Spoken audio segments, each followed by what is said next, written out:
E não havia dinheiro para pagar a luz. Quer dizer, como é que eu vou comprar ambulância? Lutávamos contra políticas neoliberais. O governo da época não queria o nosso crescimento. Da história do orçamento, antes e depois do Gilmar Machado. Eu e o Gilmar somos irmãos de sonhos e de lutas pela causa da educação pública brasileira.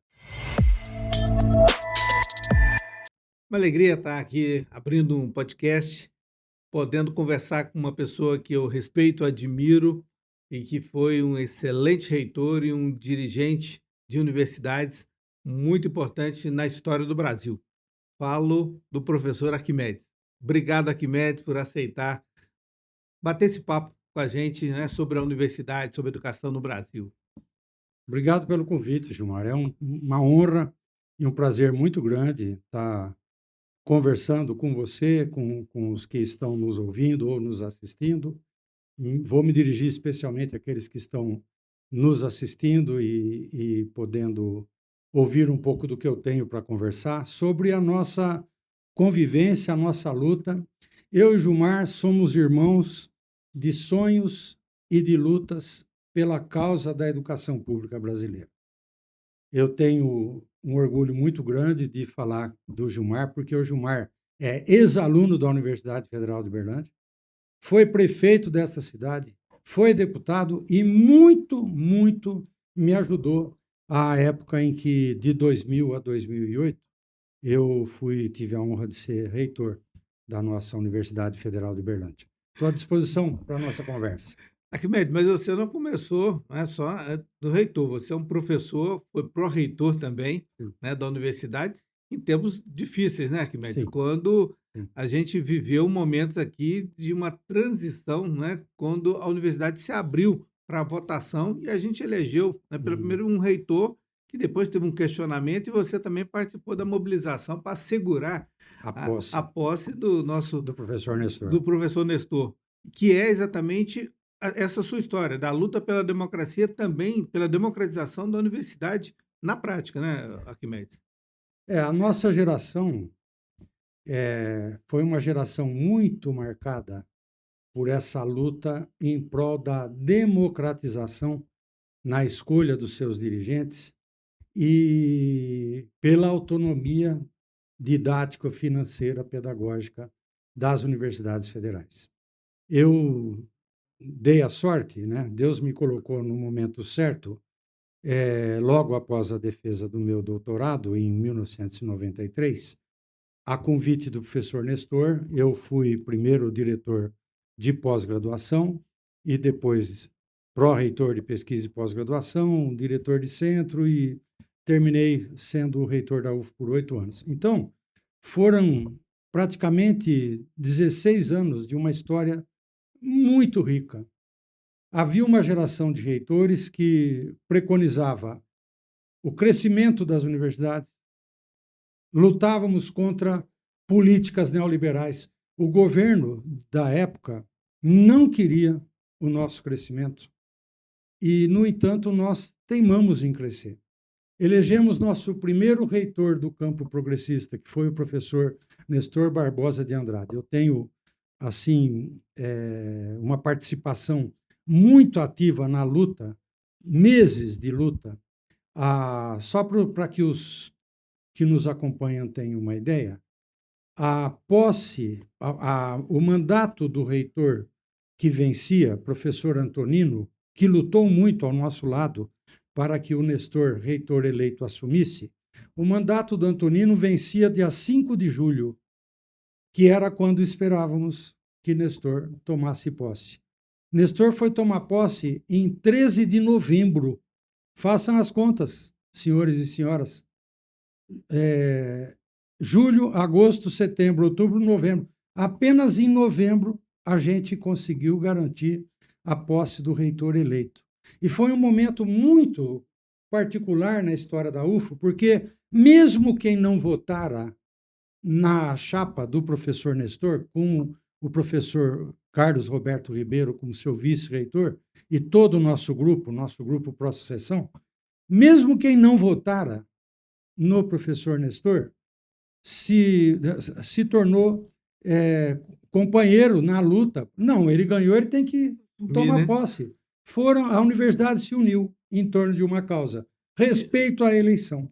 né? Essa é uma época, eu estava começando, né, como meu primeiro mandato de deputado estadual, já encarando uma Isso. coisa dessa, mas vinha também e a gente vinha de uma luta, né, da redemocratização do país. Aqui em Uberlândia, eu tinha me formado na universidade e também influenciado ainda pela gestão democrática, né, participativa, né, que o Zaire Uhum. Rezende tinha Sim, Zaire. implementado em Uberlândia, né, uma Sim. figura extraordinária que marcou muito a minha vida também, Aham. né. E esse processo da redemocratização, porque muita gente às vezes esquece, muita gente, né, construiu esse caminho para que a gente pudesse chegar, Sim, né, sim. nesse momento, né. É. É exatamente isso. Você lembrou a importância da figura do Dr. Zaire Rezende, um grande prefeito, um lutador pela democracia. Quer dizer, a história nos juntou, nós que sonhávamos com um país, em vivermos num país democrático, de repente estávamos todos juntos nessa causa. A eleição do Nestor trouxe um novo tempo para a universidade. Foi o primeiro reitor do campo progressista, né? 4 anos depois, perdemos as eleições. Elas já não foram democráticas como a anterior. A participação dos estudantes e dos técnicos administrativos foi obstaculizada. E a eleição transcorreu sob o formato rigoroso da lei, com os professores tendo um peso de 70%. Tivemos que recomeçar a batalha, que 4 anos depois reconquistamos a paridade, como a chamamos, e aí eu fui eleito pela primeira vez, né? E aí, Gilmar, é importante fazer um recorte. Nessa altura você já era deputado federal, né? Eu quero contar um pouco para quem está nos acompanhando da história do orçamento antes e depois do Gilmar Machado. Muita gente de Uberlândia não sabe, e eu vou contar um pouco dessa história. O, o, eu fui reitor no primeiro mandato, sob o governo Fernando Fernando Henrique Henrique. Cardoso. Então quando eu cheguei em Brasília, o Fernando Henrique Era era o o presidente. presidente, e tinha um ministro da educação que É um querido amigo, já se amigo, foi. exatamente. Não Paulo gostava da gente, Sim, né? mas o Não Paulo gostava. Renato teve que fazer É, algumas aberturas, né, sim, nesse sim. processo, né. Não foi fácil. Foi a maior greve que tivemos na história. Ele, inclusive, mandou cortar o salário de professores e funcionários em greve. Foi um período terrível. E nós contávamos com o Gilmar Machado como o líder da oposição na Câmara dos Deputados, que muito nos ajudou na discussão, né? E quero destacar aqui o papel também do falecido deputado federal Nelson Marquesan, um grande nome. Há pessoas muito boas, tanto na direita quanto na esquerda. O Perfeito. Marquesan era um cara muito digno, Extremamente preparado. muito preparado, quer dizer, as discussões eram boas. Ele representando o governo, Gilmar representando a oposição, ajudaram os reitores da época, e eu fazia parte da comissão de negociação, por isso posso contar essa história, a negociar caminhos para a saída de greve. Mas veja, o governo Fernando Henrique era avesso ao crescimento das universidades federais. Lutávamos. O orçamento da UFO, para que os senhores e senhoras tenham uma ideia, acabava no máximo em setembro.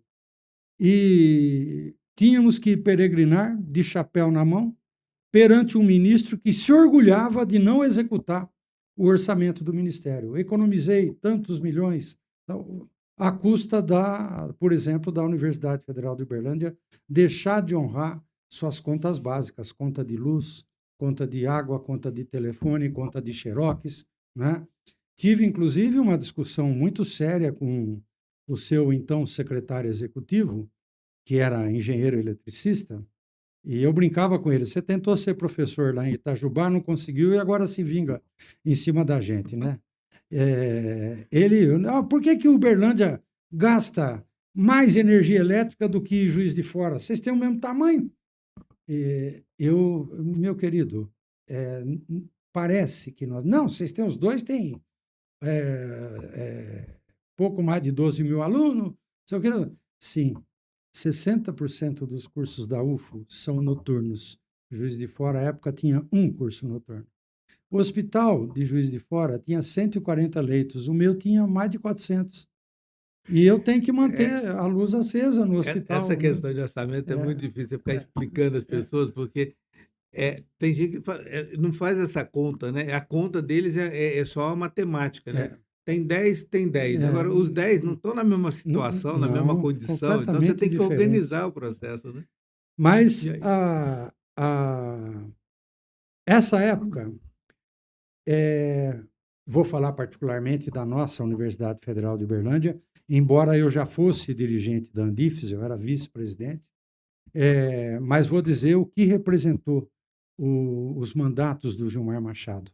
Eu era reitor de uma universidade que não conseguia obter sequer recursos para encerrar o ano, faltava dinheiro para as contas, como eu acabei de mencionar, e havia um monte de coisa faltando na universidade. 90% do dinheiro de emendas parlamentares que eu recebia, então, vieram só de um deputado. Os outros deputados também ajudavam, não posso ser ingrato.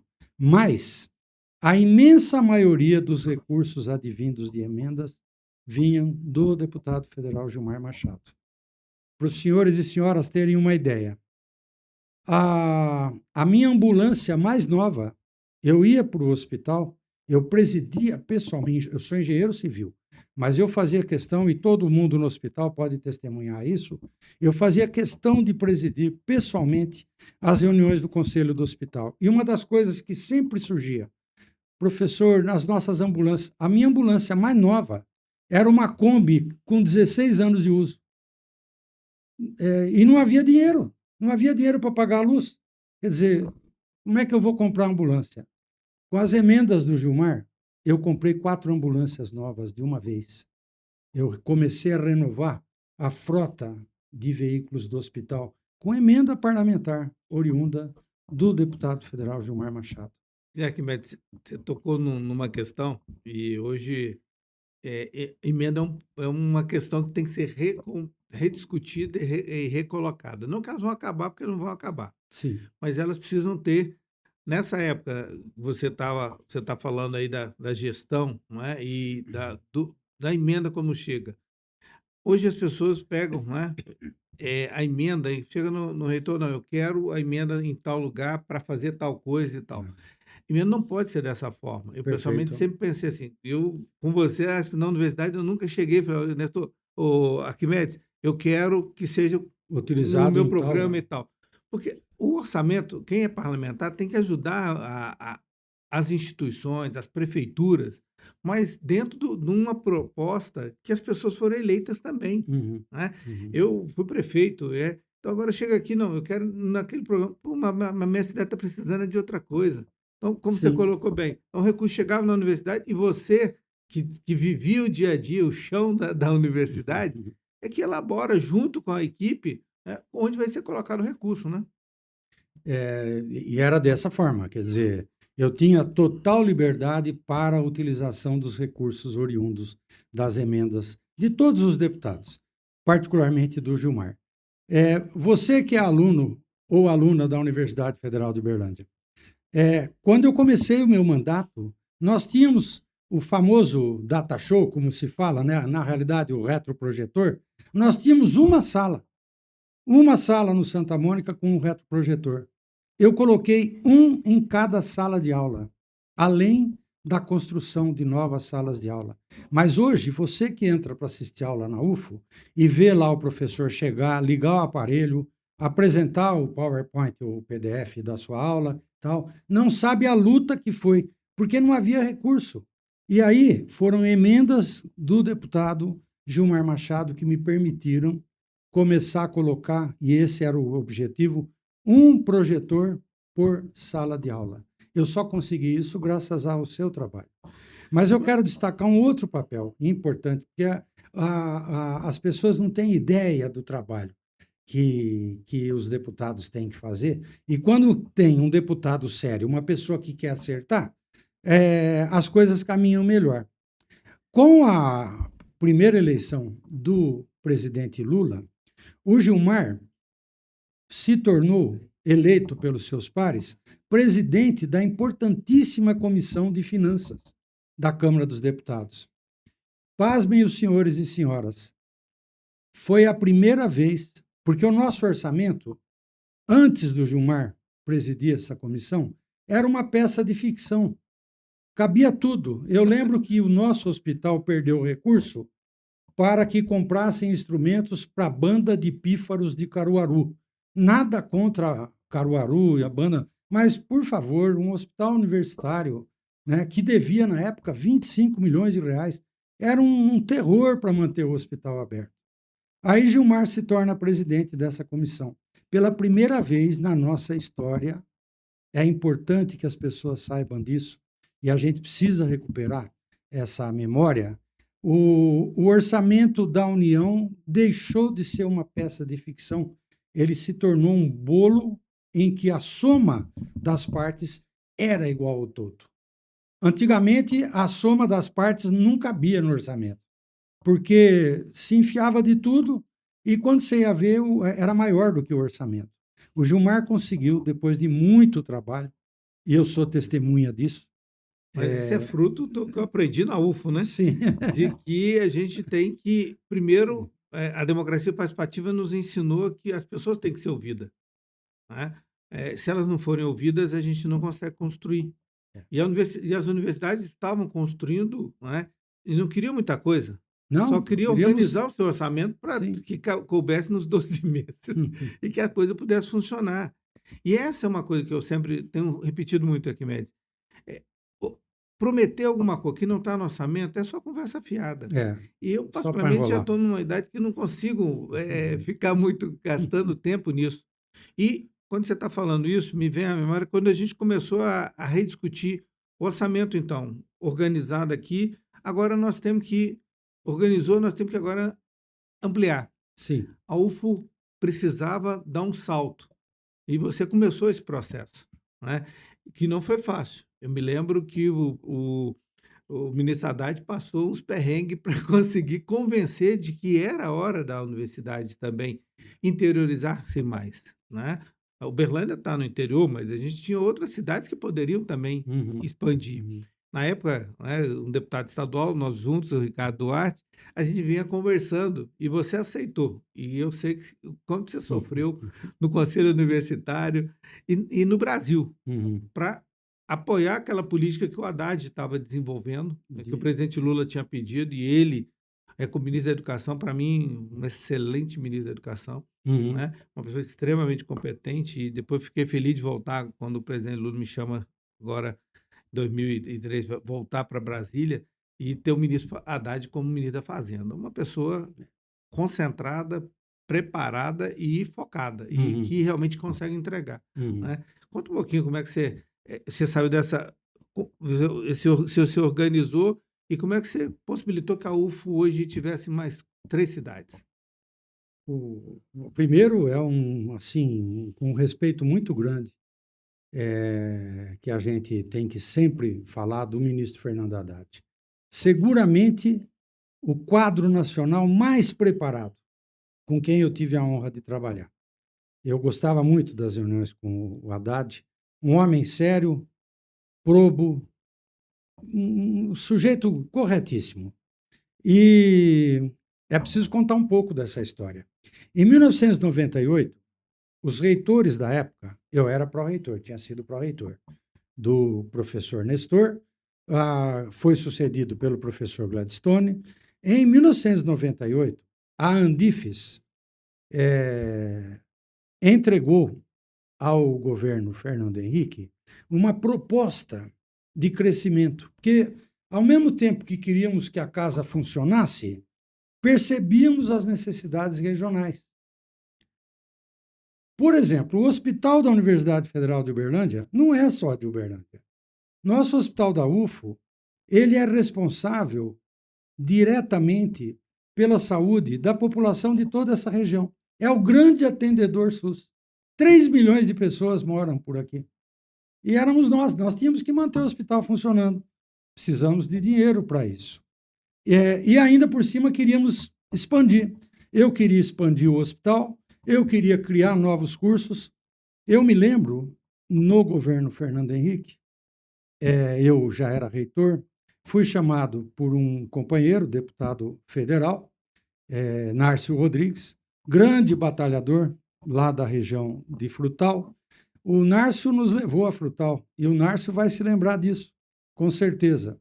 Levamos uma proposta, uma primeira proposta de expansão da UFO com a criação de um campus em Frutal. Onde parou o processo? Na mesa do então ministro, Paulo Renato Costa Souza. O ministro me chamou e disse, felizmente eu não estava sozinho, o deputado Nárcio estava comigo, e o Nárcio era da base daquele governo. Professor Arquimedes, o senhor, com a sua sabedoria administrativa, saberá criar o campus em Frutal, mas eu não posso lhe dar um centavo, não posso lhe dar um funcionário, não posso lhe dar uma vaga de... Falei, ministro, o senhor está me dizendo que o projeto é inviável. Não, o senhor saberá, o senhor terá que tirar recursos de Uberlândia para investir em Frutal. O projeto morreu ali, né? O Nárcio saiu muito frustrado e eu falo isso com um carinho muito grande pelo Nárcio, e ele sabe da minha amizade com ele. E foi né? uma pessoa que contribuiu muito aqui na região. Sem dúvida. Bom, morreu o projeto. Aí veio o governo, o primeiro mandato do presidente Lula. A coisa mudou da água para o vinho. Aquilo que os reitores pediam, eu nunca vou esquecer, e foi tão importante, eu pressenti que era uma data para a história da República. 5 de agosto de 2003. Sou muito, por ser engenheiro talvez, eu tenho uma memória. Historiador também gosta de data. E eu levei um historiador, meu vice-reitor, professor Antônio de Almeida. Eu vi que era uma reunião importante. Fui o único. Teve vice-reitor que participou, porque o reitor não quis ir participar de reunião. Eu não só vi que era importante, como levei o vice. O Antônio estava comigo. Foi testemunha de tudo que eu vou contar aqui agora. 5 de agosto de 2003, primeiro ano de mandato, o presidente nos recebeu e eu já tinha ido a várias reuniões com presidentes anteriores, né? O presidente Lula nos surpreendeu a todos. Primeiro, ele nos deu a palavra. E a grande reitora Vrana, federal do Rio Grande do Sul, que então presidia a Andifes, a Vrana falou por 40 minutos e ele ouviu atentamente. Estava ele, Zé Alencar, o staff lá, a Casa Civil, o Lula. Primeiro ele sentou no meio da gente, não tinha... no governo anterior, a gente não podia dar a mão para o presidente da República. Eram 30 metros que nos separavam, com microfones e tal. E, de repente, o presidente senta no meio da gente lá, né? Primeiro nos deu a palavra, ouviu atentamente a reitora Vrana. Eu tenho o discurso da Vrana, eu guardei, porque achei isso aqui um dia a história vai registrar. E aí eu falei, bom, agora ele vai falar os tradicionais 10 minutos, agradecer a presença e vamos... O Lula falou por 1h30. E eu tive ali uma aula de geopolítica. Eu vou aproximar o Brasil da África, ele disse, Lula. Eu vou aproximar o Brasil da União Europeia. Eu vou aproximar o Brasil... Eram os BRICS já. Né?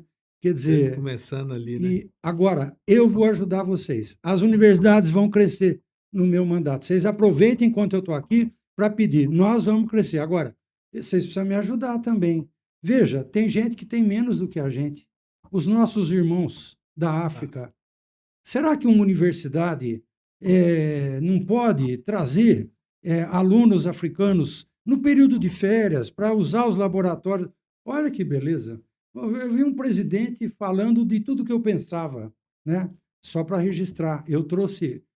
Todos nós torcemos para Cabo Verde, não torcemos agora? Foi ótimo, né? Foi lindo. Eu trouxe 50 alunos de Cabo Verde de uma vez. A reunião foi lá no auditório Quer, no Umuarama, e eu fiz questão do professor Quer fazer uma palestra, porque eles estavam lá. Foi o Quer que incutiu na minha cabeça a ideia da criação do Escritório Internacional da Havia um UF. sobrinho dele aqui, dia 15 de agosto, vai fazer... que é cantor gospel, que legal. aqui em Uberlândia, estou trazendo ele aqui. Que bom, que bom. Muita saudade do professor Kerr, grande professor Kerr. Mas então, o presidente Lula, eu vou ajudar, mas vocês precisam me ajudar. Nós temos que expandir as universidades, tem que entrar mais gente pobre, tem que entrar, porque tem muitos talentos aí. Não pode, eu jamais vou conseguir ser reitor, porque eu não sou doutor, não tenho diploma, falou Lula, e o Zé Alencar também não. O então vice-presidente Zé Alencar do lado dele, rimos muito com a história, imagina, né? Duas figuras excepcionais ali, recebendo os reitores, e o Lula falando, não pode uma criança, como eu já fui, né? Contou toda a história dele e pediu ajuda. Nós fomos lá pedir ajuda e ajudamos. A verdade é que ali se deflagrou um processo sob a importantíssima liderança do ministro Fernando Haddad, já no outro ano, porque o ministro naquele primeiro período ainda era o professor Gustavo Buarque, mas o Fernando, que era secretário executivo, secundou o ministro Tarso Genro e depois se tornou o grande ministro, que a história testemunha, não sou eu que estou falando, a história contará um dia a trajetória do homem público Fernando Haddad. De repente ganhamos um parceiro, as universidades querem crescer. E aí, qual era a ideia base? É isso que as pessoas precisam entender. O presidente nos pediu, e a gente abrigou a causa, porque desde 98 que a gente tinha projeto. Qual era a ideia? Que cada universidade federal gerasse uma nova semente de universidade federal. Cada universidade deveria criar pelo menos um campus. E surgiu aí, pela batalha do Gilmar Machado, do nosso companheiro lá de Tuiutaba, médico, doutor Ricardo Duarte, o Gilmar, o Ricardo, eu e lideranças, a prefeitura de Tuiutaba, começamos a trabalhar porque havia a intenção do governo. Muita gente boa não acreditava que daria certo. Mas nós fomos à luta, né? A primeira reunião do Conselho Universitário foi muito difícil, a segunda, né? No fim, conseguimos aprovar a criação do campus de Tuiutaba. E eu quero que se registre para a história. O ministro Fernando Haddad, numa segunda-feira, naquele inesquecível 4 de setembro de 2006, o ministro veio dar posse aos primeiros 32 professores e funcionários, não vou lembrar agora o número exato de funcionários, que implantaram o campus do Pontal. O Fernando, eu tenho as fotos, inclusive vou disponibilizar numa entrevista proximamente. Quer dizer, o Fernando fez questão de vir pessoalmente. Tamanho era. Um marco da nossa região. É um marco para a gente. Porque a UFO, porque nessa época nós estávamos trabalhando, a UFO fazendo aqui, a UFTM estava começando lá em Turama. Isso. E também faria em Frutal. Frutal, exatamente. Né? Mas depois, né, levou anos. Até que, enfim, conseguimos também, que participei ativamente também nesse trabalho, junto com a Elton, para que Iturama tivesse, e hoje está lá. Felizmente, é o único campus que Uberaba tem, e Uberlândia, além de Tuiutaba, você conseguiu nos ajudar a fazer mais, né? O projeto foi um sucesso tão grande que aí lideranças de toda a região passaram a procurar a reitoria. Eu quero criar um campus da Araguari, Monte Carmelo, Monte Alegre de Minas, Tupaciguara, Patos, todo mundo. É óbvio que a universidade não tem condições de atender, até porque nossa vocação não é nos tornarmos uma Unesp, né? A Unesp hoje acho que está com 15 campi. É muito difícil você gerir uma estrutura espalhada no estado inteiro. Então, sabíamos que o nosso horizonte era menor, né? O reitor que me sucedeu, o professor Alfredo Júlio, soube dar continuidade. E começou no nosso mandato, no mandato dele foram criados os campi de Monte Carmelo e de Patos de Minas. Junto com a Ituiutaba, campus do Pontal, da nossa gestão, e outras cidades polo, em que implantamos, como não dava para criar um campus físico, implantamos polos de educação à distância, de maneira que a UFO chegou a ter 32 mil alunos. Saímos de menos de 11 mil no começo do meu mandato.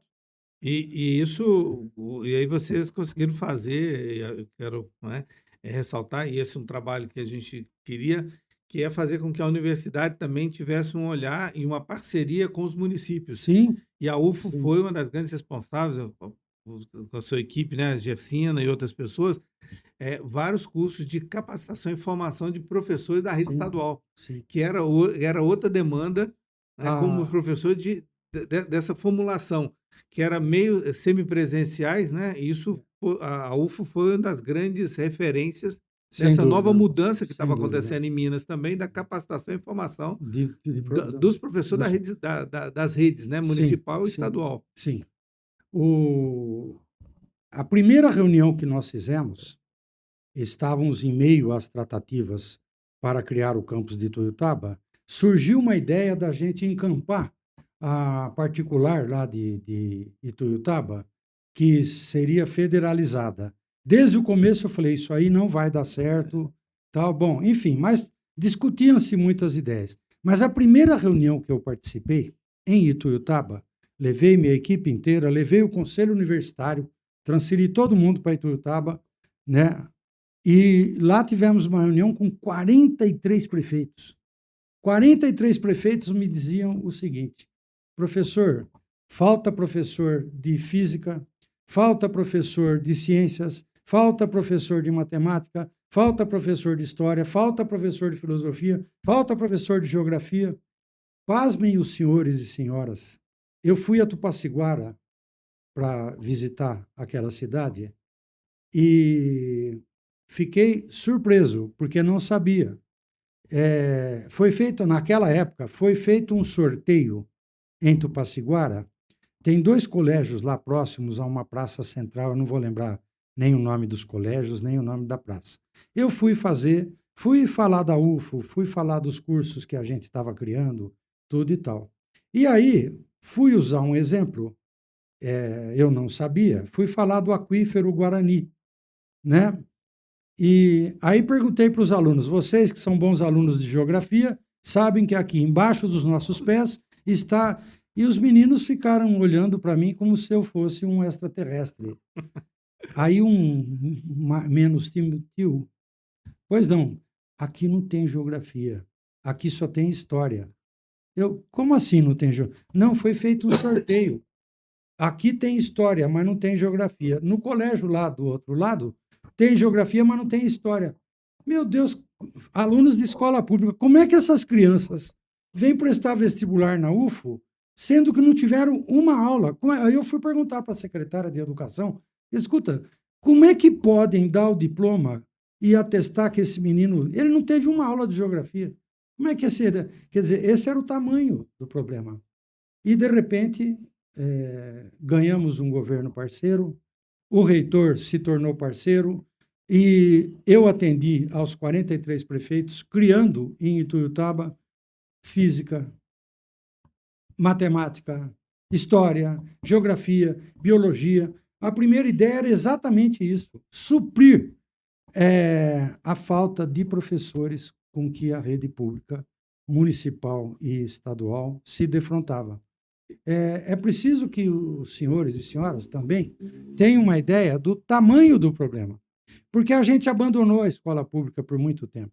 Eu batalho, Gilmar batalha pela escola E pública. você está falando de uma época e a gente acha que hoje está resolvido o problema. Não está. Não está, não está. São demandas que a gente É, fez, e essa é uma preocupação que eu tenho, e voltando para Brasília, é exatamente voltar a fazer com que a universidade volte, né, e os municípios tenham essa capacidade de voltar a sim, sentar juntos, sim, porque um auxiliar o outro. sim, Porque sem a dúvida. expansão da universidade que você trabalhou e que a gente pôde participar desse processo histórico, a gente precisa continuar fazendo, Sim, porque ele faz, tanto nessa formação, quanto é fundamental também que a universidade, né, que trabalha na educação, tem que ter uma capacidade também de extensão, né, que essa é uma coisa que eu queria que você falasse um pouco, e uhum, da pesquisa, né? Essa universidade, eu particularmente tenho orgulho de ter sido aluno, né, da Universidade Federal de Uberlândia, e ao mesmo tempo está em Brasília, porque foi essa universidade que me preparou, uhum. com a visão de que eu não posso pensar só em hoje e pensar só em Uberlândia ou pensar só aqui. Não, A gente tem que pensar maior e pensar políticas grandes, para o né? futuro, E o Brasil exatamente. estava num processo grande de expansão e nós falamos do Haddad, mas também tinha a Dilma trabalhando em uma outra área e que depois virou presidenta, né, que junto com o Lula no desenvolvimento de energia que o Brasil precisava, na área do petróleo e outras coisas, nós tivemos o pré-sal e precisava de gente que tivesse universidade, que estivesse dispostas a fazer pesquisa, né? E você fez um trabalho aqui e é uma coisa que eu sou apaixonado e a gente trabalhou muito para que tivesse também dinheiro, tanto para a expansão, mas também que tivesse dinheiro para pesquisa. E a UF se tornou hoje uma referência no Brasil, porque tem gente que a gente, quando fala que tem uns, eu acho que vou deixar você falar, tem equipamentos aqui na UFO e pesquisa aqui na UFO que muita gente não Nem sabe. sabe. É Que o verdade. pré-sal está lá no Rio de Janeiro, né, no Rio, em São Paulo, ou mesmo no Nordeste, mas as sondas que estão lá fazendo perfuração em alto mar, né, em grande profundidade, tem trabalho da UFO, né, Arquimedes? Perfeitamente. Olha, você tocou num ponto essencial, porque muita gente, e me dirijo aqui em especial àqueles que atacam as universidades federais, sem saber do papel que elas fazem. Recentemente eu dei uma entrevista para os alunos lá da Engenharia Civil, organizado pelo Grupo PET, e pude trazer um pouco da história. Eles estão maravilhados com o fato de que o Brasil hoje é um grande produtor de ciência. Os nossos artigos científicos, o número de publicações cresceu muito. Como é que se conseguiu? Olha, não foi da noite para o dia, foram décadas de investimento. E um dos nossos grandes parceiros é justamente a Petrobras. Nós temos vários laboratórios na Universidade Federal de Uberlândia que nos foram doados pela Petrobras em contrapartida àquilo que a UFO ajudou a fazer. Devemos isso ao antigo Departamento de Engenharia Elétrica e ao antigo Departamento de Engenharia Mecânica, à época. Hoje, faculdades de Engenharia Mecânica e Faculdade de Engenharia Elétrica. Lideranças dessas duas faculdades ajudaram o Brasil a construir métodos de prospecção de petróleo em águas profundas. Para os senhores e senhoras terem uma ideia, só a Petrobras detinha essa tecnologia, até que a presidente Dilma foi golpeada por aquele impeachment esdrúxulo que praticaram. Uma grande empresa americana, se os senhores quiserem, eu falo isso tudo num outro momento, tentou perfurar o pré-sal. Parou um barco lá que parecia pesqueiro, tentou perfurar o pré-sal, só que eles não tinham ideia da pressão que esperavam, e eles não tinham equipamento para isso. O equipamento deles estourou, o petróleo jorrou, a Marinha e a Aeronáutica viram, foi todo mundo preso. O presidente mundial dessa empresa, eu era governo. À época eu estava no governo federal, no Ministério de Ciência, Tecnologia e Inovação, e participei de uma reunião. Isso causou um rebuliço danado, porque tentaram nos roubar. Tentaram retirar petróleo das águas profundas brasileiras, no nosso mar de 200 milhas. O presidente teve que vir aqui ao Brasil, foi ao Congresso, foi à presidente, e vocês não viram nada disso nos jornais nacionais da vida, né? Eles tiveram que pedir desculpas pelo transtorno causado. A presidente Dilma determinou imediatamente que fizéssemos um projeto, tá? E está aí. Já temos 2 submarinos, o submarino nuclear está vindo aí, né? Com tecnologia francesa. Quer dizer, a gente foi atrás, e louve-se aqui o papel da Marinha Brasileira, da Defesa Brasileira, em defender a nossa Amazônia Azul, como a chamamos, né? Porque as riquezas que temos nos mares brasileiros são muitas, e tentaram nos roubar. Quer dizer, e aí, esta tecnologia, que só o Brasil tinha, foi franqueada pelo governo golpista do senhor Michel Temer, a Shell e a outras empresas aí do ramo. Era a nossa tecnologia, construída com a ajuda dos pesquisadores da Universidade Federal de Uberlândia.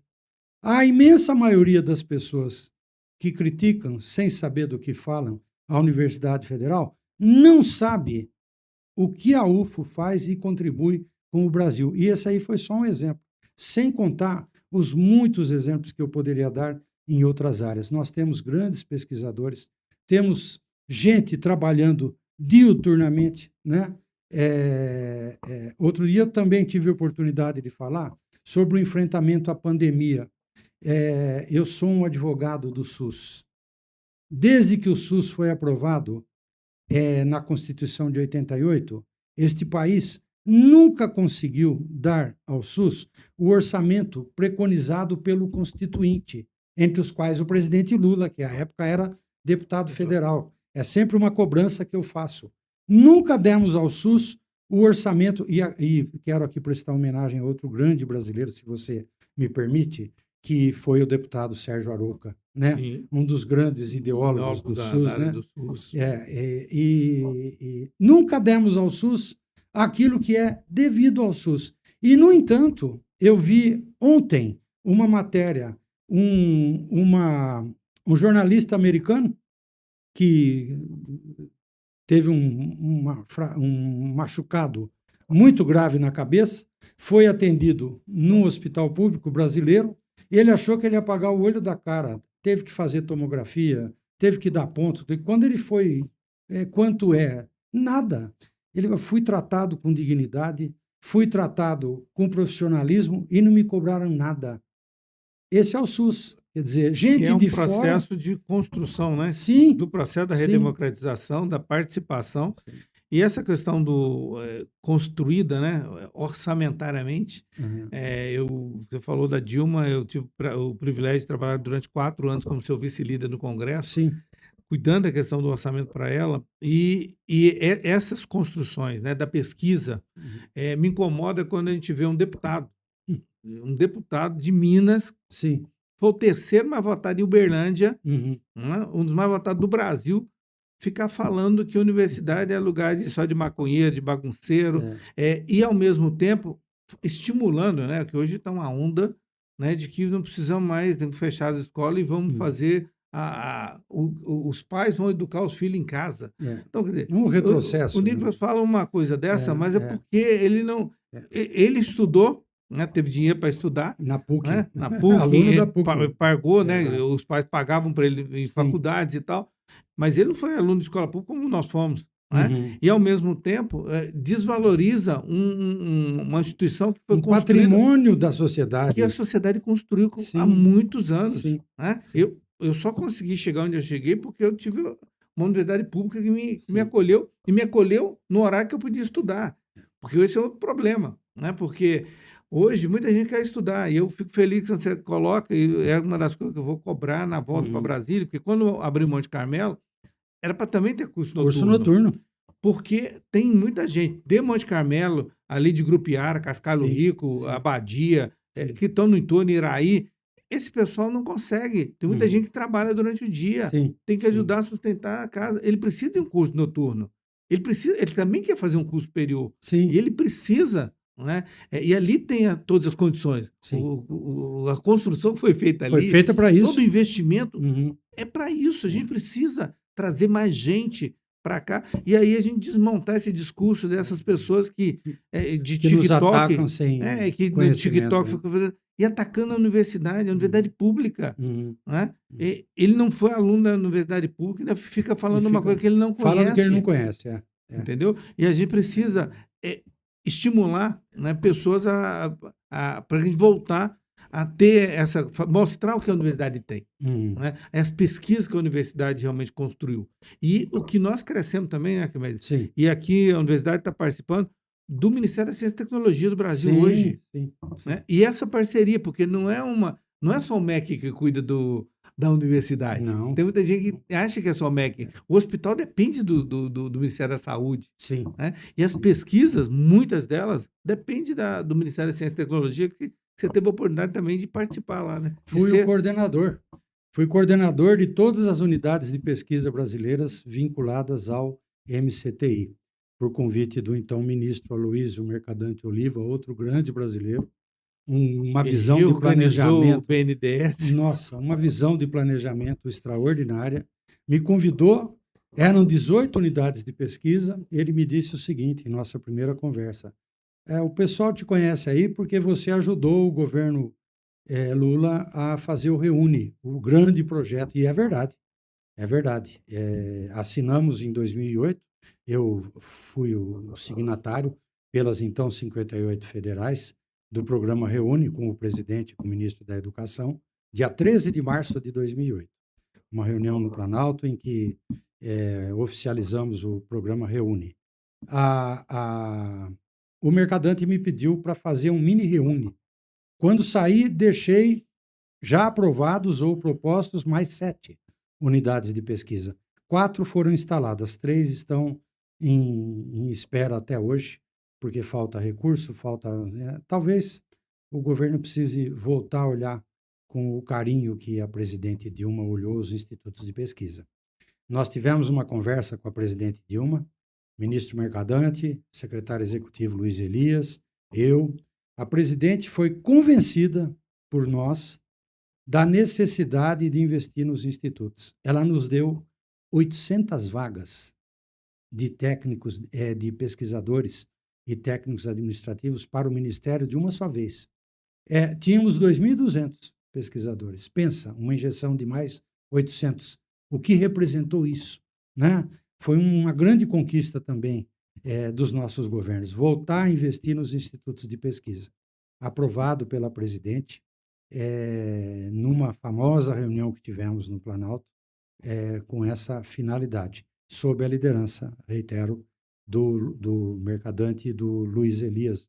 Outra importante figura, o Luiz Elias hoje está na FINEP, está presidindo a FINEP, outro grande quadro brasileiro, com quem tive a honra de trabalhar. Mas, você tem toda a razão. A nossa ideia era ter pelo menos 10 cursos noturnos em Monte Carmelo. Eu pergunto à população de Monte Carmelo, eu falo isso assim com tranquilidade, Gilmar, porque estive lá 2 anos atrás e há um grupo grande de professores lá que pensam exatamente isso. Professor, o campus aqui à noite está abandonado, não, tem que ter mais curso, tem que vir mais gente, tem que atender as prefeituras. É isso mesmo. E nosso governo tem sempre que ter o olhar voltado para esse crescimento necessário. Veja, o Gilmar se tornou o Gilmar Machado, que conhecemos, porque teve a oportunidade de estudar num curso noturno. Trabalhava o dia inteiro esse moço. À noite ia para a UFA estudar. Por isso temos o deputado federal, por isso tivemos o prefeito, o primeiro prefeito negro da história desta cidade. Quer dizer, quantos Gilmares, quantos Arquimedes não estão por aí à espera de uma oportunidade? Fiquei emocionado ontem, mandei para todas as minhas listas. Uma menina palestina que escapou de ser massacrada por Israel. Essa menina veio para o Brasil, teve muita ajuda, entrou numa escola pública de São Paulo e ganhou a medalha de ouro da Olimpíada Brasileira de Matemática.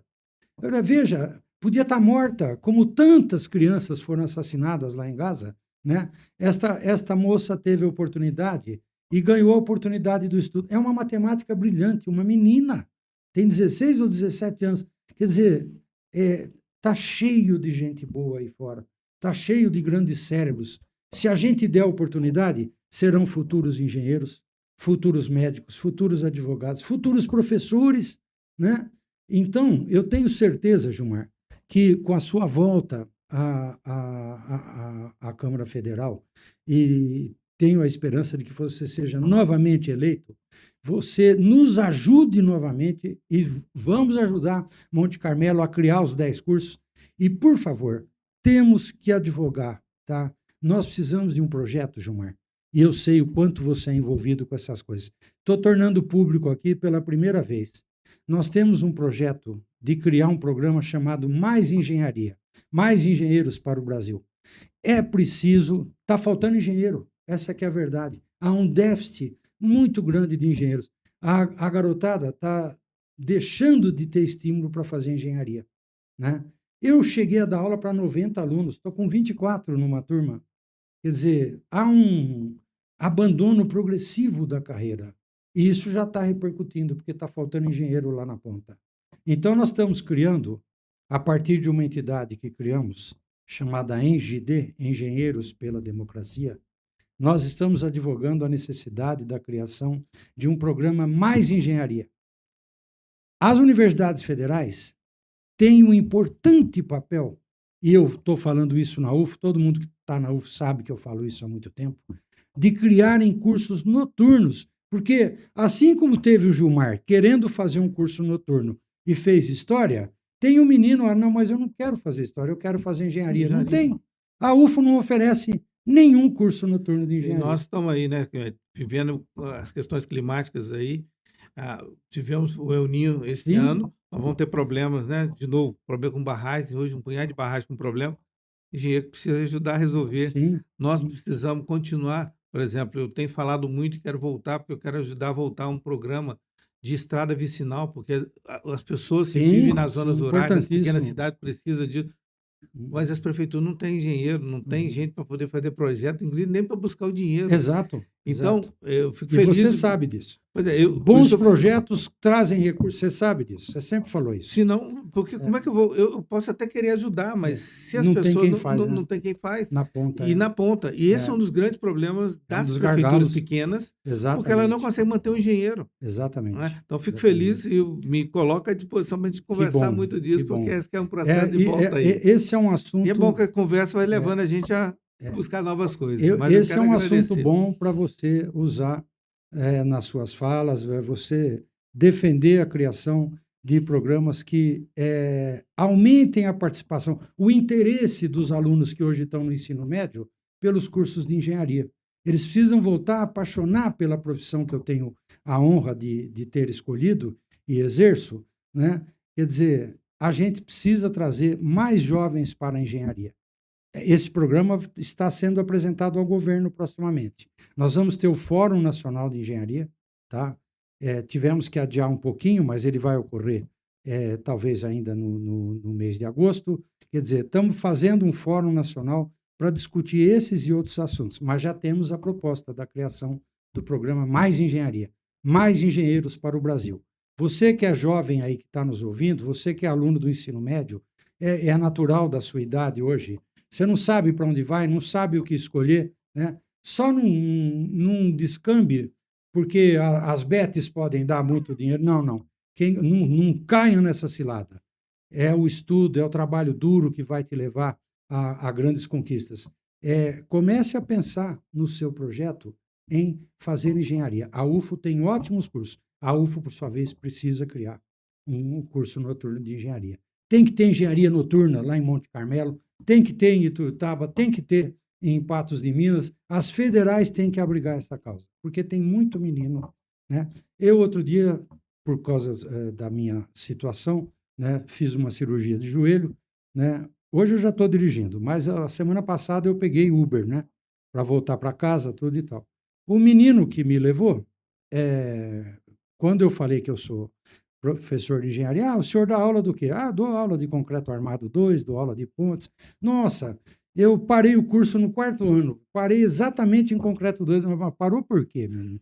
Não, a minha sogra ficou doente, aí eu estudava na Unip em São Paulo, tivemos que mudar para cá, eu não arrumei emprego, estou trabalhando como Uber, tal, minha mulher está cuidando da mãe, etc.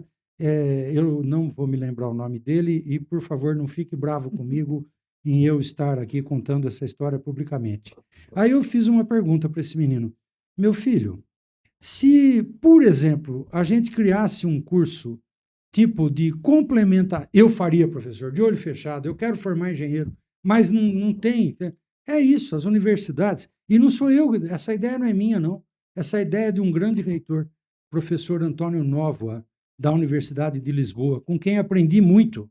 O Nóvoa criou um programa na Universidade de Lisboa, o cara que quase formou engenheiro, quase formou e teve que parar por razões de familiares, teve que ir para o mercado trabalhar para ter o arroz e feijão em casa, ele criou um programa, formou milhares de pessoas de meia idade ou mais, que eram pessoas que tinham perdido a oportunidade na época da idade correta e que voltaram para fazer a universidade à noite. Nós temos que olhar para a sociedade, a gente tem que olhar para essas necessidades. E eu tenho a absoluta convicção que temos no Gilmar um grande soldado para essa causa. Eu quero te agradecer, porque a gente vai conversando, vai surgindo muita coisas, mas coisa, vamos né? fazer uma nova rodada aí de diálogo. Mas eu levo essa sugestão, porque acho que o diálogo leva a gente a Muito bom. ter ideias, mas as ideias, como o professor, né, tem que fazer, a gente faz um planejamento, organiza e tem que ter resultado depois. Perfeito. Então, eu quero dizer que a educação realmente muda e tem essa possibilidade. E que se você tem uma sociedade estruturada, organizada e formada, né, educação, através da educação, nós vamos ter, o orçamento vai dar. O orçamento Tenho o certeza. orçamento existe, né? Se você prioriza, ele Uhum. funciona, a gente consegue organizar dentro da pizza ali um pedacinho para cada coisa para a gente melhorar. Muito Mas bom. eu quero te agradecer, porque você sempre foi, né, não só um excelente reitor, um grande dirigente dos reitores no Brasil, Obrigado. né? E eu acompanhei isso, né, em Brasília e vi e como a gente conseguiu melhorar. Não está resolvido, mas nós podemos Uhum. avançar ainda mais Uhum. na melhoria do financiamento das universidades e, ao mesmo tempo, que essa expansão possa se consolidar e, acima de tudo, que cada campus tenha a sua vocação, mas que quem trabalha de dia também possa ter acesso no ensino Uhum. noturno, tá? Então, mais uma vez, muito obrigado e te agradeço muito pela sua contribuição, né, para a nossa universidade e para a educação no Brasil. Obrigado, Gilmar Machado. Eu quero dizer que foi muito bom ter participado. Eu estou à disposição, viu? Se deixar, eu vou ficar falando até amanhã aqui, né? Porque a gente tem muitas ideias. O Brasil é um país que ainda tem muitos problemas, né? Eu fico pasmo, só para contar mais uma coisa. Quase metade da população brasileira não tem acesso à rede de esgoto. E dá-lhe epidemia de dengue e tal, né? As coisas estão interligadas. Nós precisamos de engenheiros para resolver isso tudo. Como disse o Gilmar, as prefeituras precisam de engenheiros. E nós precisamos de muito mais gente. E deixo com você, além das recomendações que já fiz, da necessidade. A gente tem que rediscutir o orçamento do SUS. Os senhores e senhoras que já tiveram a oportunidade de, por um problema de saúde, que a gente espera que nunca ocorra, mas já tiveram a oportunidade de ser atendido no nosso hospital da Universidade Federal de Uberlândia, ou em qualquer hospital, são 49 hospitais da rede federal, sabem da importância para a sociedade que tem esses hospitais. Agora, imaginem se nós dessemos ao Ministério da Saúde e ao SUS o orçamento preconizado na Constituição de 88. Veja, vai fazer 40 anos, gente, daqui a 2 anos, 2028. E nunca conseguimos. Eu sei que o presidente Lula tem essa preocupação, quero que isso aí seja também uma preocupação sua. Nós temos que lutar para que o SUS tenha orçamento para poder dar um atendimento ainda mais digno. E você que tem dúvida sobre quem faz o que em favor de quem, há um importante documento do governo anterior, vocês sabem de quem eu estou falando, que preconizava acabar com o SUS até 2035. Duvidam? Entrem no Google, procurem lá. Há um projeto de extinção do SUS, tá? Até 2030. É o contrário. A gente tem que lutar para aprofundar o SUS, porque outras pessoas que vêm para cá dão o testemunho da importância do atendimento digno que receberam. E a gente quer isso para todo mundo, né? Enfim, sei que você sempre será um soldado das causas da educação, da saúde, da ciência e tecnologia. Desejo muito boa sorte. Obrigado, Estamos querido. juntos e eu estou à sua disposição. Quando precisar, me chama, a gente vem aqui, tá bom? Obrigado, Gilmar. Muito obrigado, professor Arquimedes, por ter, né, participado aqui conosco, trazer a sua contribuição. E eu te peço, né, acompanhe aí o Gilmarcast e, ao mesmo tempo, se inscreva no nosso canal para acompanhar diálogos e debates como esse, com a presença aqui do Arquimedes conosco. Um grande abraço.